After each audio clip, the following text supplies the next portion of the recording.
Bem, esse quarto aqui vai doer. Esse quarto aqui vai doer. Bem, vou contar para vocês o conto da particionamento de dados. Particionamento de dados foi basicamente algo trago pelo Hive, tá?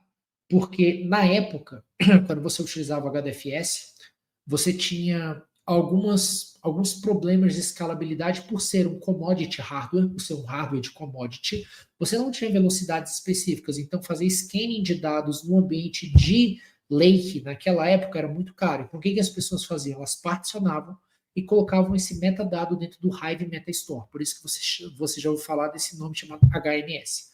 Só que, o que aconteceu? Ao longo dos anos, a gente continuou trazendo essa prática de particionamento para muita coisa. Então, muita gente particiona dados, tá? Muita gente que trabalha com Spark, trabalha com grande volume de dados, particiona dados. E aí, uma das características de você processar terabytes de dados, uma delas é, às vezes, não particionar o dado. Aí você fala, não, você acabou de falar que é uma parada que não faz sentido nenhuma. É totalmente contraintuitivo. Bem, quando você particiona, você tem algumas vantagens, mas você tem algumas desvantagens. E, melhor do que eu falar, eu vou mostrar uma figura para vocês aqui. Isso aqui é chocante, Matheus. Olha só. Eu trouxe um caso real para vocês aqui, de um cliente real, gigantesco, tá? Olha só. Eu fiz uma query no IoT pelo time, tá vendo? E o que eu fiz? Eu fiz o particionamento dessa tabela por ID.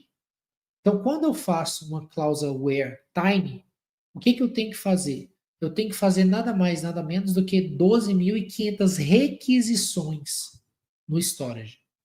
Cara, só para vocês terem uma ideia de magnitude de preço, só para vocês terem uma ideia. A gente já fez refatoração de ambiente do cliente, que o cara passou a gastar $15.000 a menos por mês, só porque a gente matou umas 10, 15 tabelas e escreveu elas sem particionamento.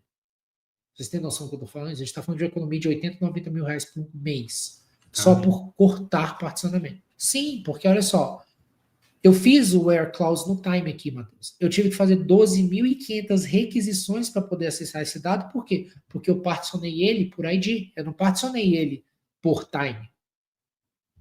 Do outro lado, o que eu fiz aqui? Eu criei uma tabela não particionada. Olha isso aqui. Aqui eu demorei 54,6 só de listing de tempo de acesso no storage. Ou seja, eu estou fazendo o quê? Eu estou torrando ali o API do S3, metendo bala e gastando em cima disso. Enquanto se eu não tivesse esse dado particionado, olha só, eu fiz 9 requisições em 528 milissegundos e retornei 18,4 megabytes. Ou seja, 528 milissegundos contra 54,6 segundos. Tá? Então, gente, não particionem tabelas, tá? Ah, Luan, calma aí. Não particione, não particione, tá? Evite particionar. Só se você tem uma tabela maior do que 700, 800, 900 gigas. Aí você pode particionar. Vai ser uma boa coisa legal para você. Aí o Igor botou aqui. E a sua experiência com Liquid Clustering? Tem casos sobre isso? Fica aqui no final que eu vou falar do Liquid Clustering, com certeza, porque ele traz uma solução para isso. Ou seja, evitem particionamento a não ser que seja extremamente necessário. Porque, na realidade, a vida real é a seguinte. Quando você particiona uma tabela, você está resolvendo um caso específico, você não está resolvendo todos os casos. Então, se as pessoas começarem a pesquisar pela coluna que não está particionada, você destruiu o seu storage, simples assim. E aqui, cara, a gente está falando de uma requisição. Agora, imagina 10 pessoas consultando, 10 sistemas consultando dessa tabela. Então, assim, catastrófico o custo que você vai ter disso para poder fazer também. Então, evitem particionamento. 5. Tentem utilizar o máximo possível o BHJoin, que é o Broadcast Hash Join. Tá? Então, o Spark ele tem alguns fatores para que ele possa fazer o join. Tá?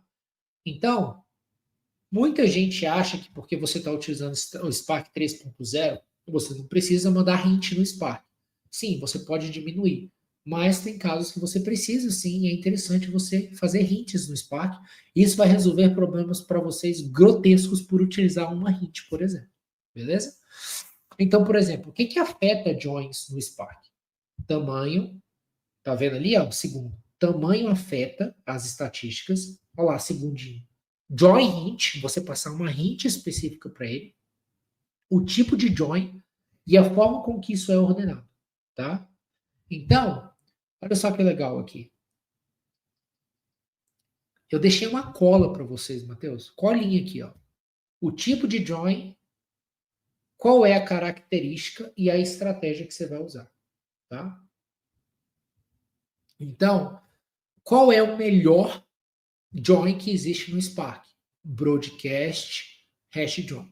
Eu não tenho tempo para explicar cada detalhe desse cara aqui. Mas basicamente o que o broadcast faz, o desenho também fala tudo, né? O que o broadcast hash join faz aqui, ele traz esse dado para o driver e ele compartilha, ele bota esse pedaço do dado em todos os executores. De forma com que, na hora que você precisa juntar esse dado, ele não precisa fazer o quê? Ele não precisa fazer a operação mais cara que existe no Spark, se chama shuffle. Ele não precisa fazer shuffle porque ele está fazendo dentro do próprio executor dele. Só que agora, olha só que coisa linda isso aqui. Muita gente não sabe, mas no Spark, por padrão, o Broadcast Join Threshold é 10 megabytes. Ou seja, se você tem uma tabelinha ali de dimensão e fato, e a tabela de dimensão ali tem 300 megas, por exemplo, ele vai fazer broadcast hash join? Não, não vai fazer. Luan, valeria a pena eu colocar 300 megas em memória? Possivelmente valeria muito a pena. Por quê, Luan?